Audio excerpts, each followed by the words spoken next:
Hello friends, welcome back to our channel How to Cook. இன்னைக்கு நம்ம சேனல்ல என்ன புது ரெசிபி பார்க்க போறோம்னா பால் கொழுக்கட்டை தான் பார்க்க போறோம். சோ இதுக்கு தேவையான ingredients என்னன்னு நம்ம வாங்க வீடியோக்குள்ள போய் பார்க்கலாம்.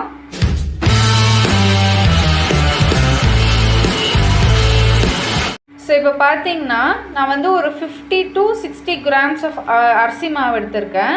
இது வந்து வீட்லயே காய வச்சு அரைச்ச அரிசி மாவு. அப்புறம் இது வந்து மாட்டுப்பால் கொஞ்சமாக குங்குமப்பூ வந்து நான் போட்டு வச்சுருக்கேன். இது வந்து நாட்டு குங்குமப்பூ. இது வந்து தேங்காய் பாலுங்க.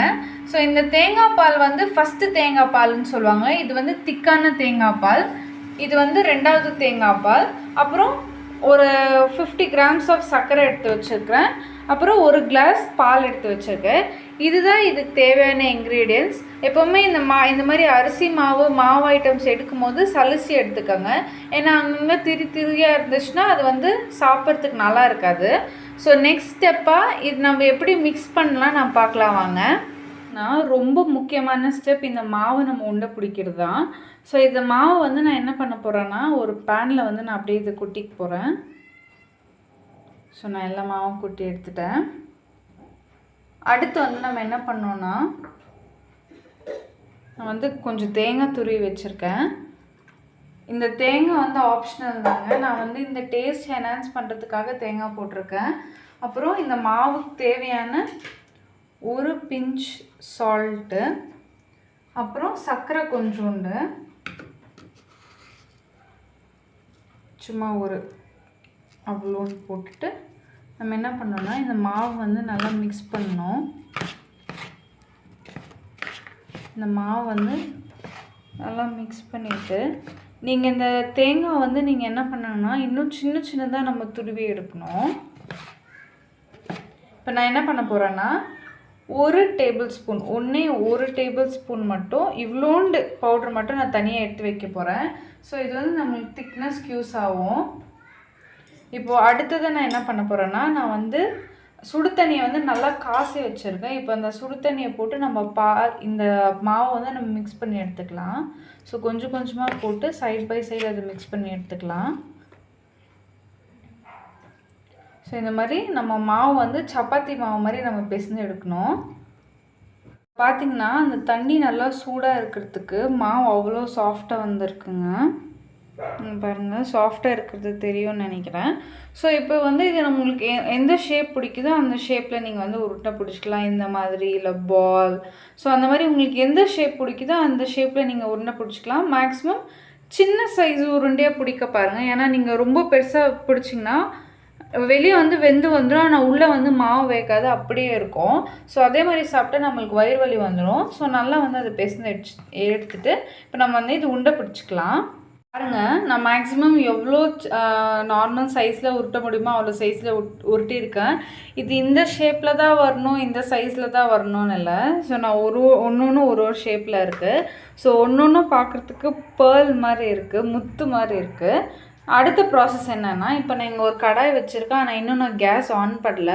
நான் சொன்ன மாதிரி இந்த செகண்ட் பால் சாதா பால் காமிச்ச பார்த்தீங்களா உங்களுக்கு, கோகோனட் மில்க் வந்து செகண்ட் டைம் நான் ஃபில்டர் எடுக்கிற பாலை நம்ம வந்து கேஸில் ஆட் பண்ணிக்கலாம். ஊற்றிட்டு அப்புறம் நம்மகிட்ட இருக்கிறதான இந்த சாதா பாலையும் இதில் ஊற்றிக்கலாம். இதை ஊற்றிட்டு இப்போ நான் இதை வந்து கேஸ் பற்ற வைக்க போகிறேன். கேஸ் பற்ற வச்சுட்டு இது ஒரு 10 minutes அந்த ஃபஸ்ட் கொதி வர வரைக்கும் நம்ம வெயிட் பண்ணலாம். பார்த்திங்கன்னா இந்த தேங்காய் பாலும் நம்ம ஊற்றினா சாதா பாலும் நல்லா கொதிச்சு வந்தாச்சு. இப்போ நம்மகிட்ட இருக்கிறதான இந்த பால்ஸ் எல்லாம் நம்ம அப்படியே ஆட் பண்ணிக்கலாம். ஆட் பண்ணிவிட்டு இது வந்து ஒரு 15 minutes நல்லா குக் ஆகணும். ஸோ நீங்கள் இதை அப்படியே விட்டுட்டு நம்மகிட்ட இருந்த அந்த ஃபஸ்ட்டு பாலை எடுத்தோம் பார்த்திங்கன்னா தேங்காய் பால், அந்த பாலை நம்ம லைட்டாக ஊற்றிக்கலாம். நம்ம எவ்வளோக்கு எவ்வளோ தேங்காய் பால் ஆட் பண்ணுறோமோ அவ்வளோக்கு அவ்வளோ அந்த ஃப்ளேவர் நல்லாயிருக்கும், நல்லா என்ஹான்ஸ் பண்ணும். இப்போ நான் ஃபஸ்ட்டு மாவு திரட்டும் போது நான் வந்து ஒரு ஸ்பூன் நான் வந்து மாவு தண்ணியை எடுத்து வச்சேன். அந்த மாவை நான் இப்போ ஆட் பண்ணிக்கிறேன். ஆட் பண்ணிவிட்டு லோ ஃப்ளேமில் குக் பண்ணுங்கள்.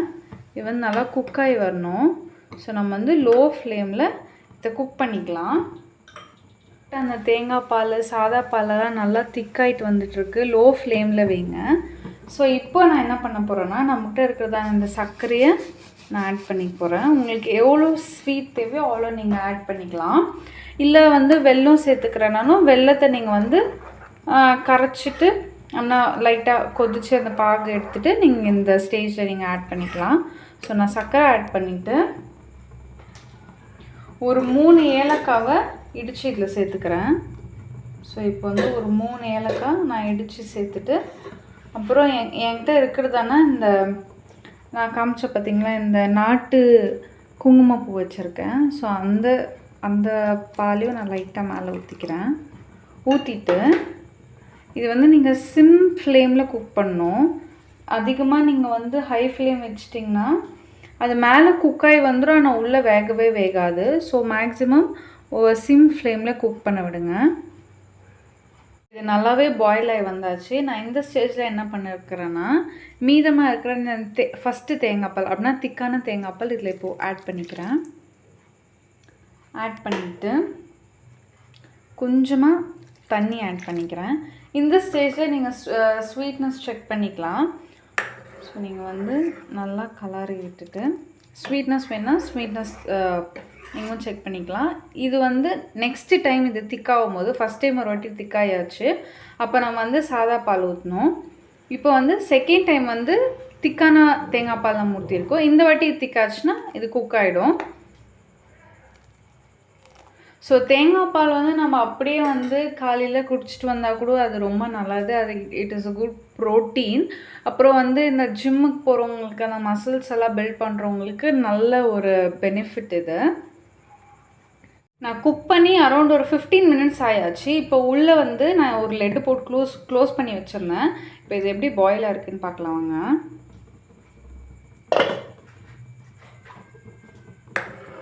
ஸோ அந்த பாலெல்லாம் நல்லா திக்காக இருக்குது.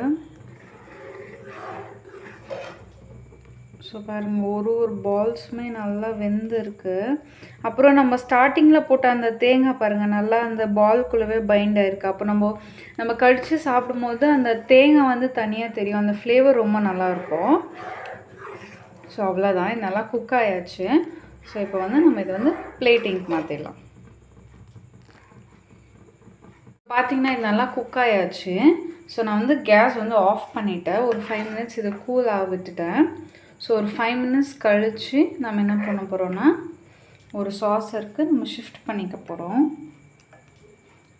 ஒன்றும் அப்படியே முத்து மாதிரி இருக்குங்க. அப்படியே அது அப்புறம் நம்ம போட்டுருக்கிறதான அந்த தேங்காய் வந்து அந்த பால்ஸ்குள்ளவே அப்படியே தங்கி இருக்கு.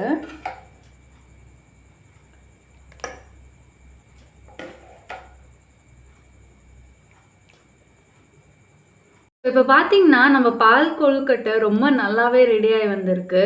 அந்த ஒரு பால்ஸுமே வந்து நம்ம அந்த தேங்காய் கூட பைண்ட் பண்ணுது. அந்த தேங்காய் அப்படியே உள்ளவே இருக்குது. ஸோ அது ஒன்று பைட் பண்ணி சாப்பிடும்போது அந்த தேங்காய் அப்படியே வருது. அந்த ஃப்ளேவர் ரொம்ப நல்லாயிருக்கு. அப்புறம் இந்த பால் வந்து நம்ம யூஸ் பண்ணதான அந்த நிறைய தேங்காய் பால்னால அவ்வளோ திக்காய் அவ்வளோ நல்லாயிருக்கு. ஸோ இந்த வீடியோ அவ்வளோதான். பார்த்ததுக்கு ரொம்ப நன்றி. See you in the next video. Until then, Tata, bye-bye.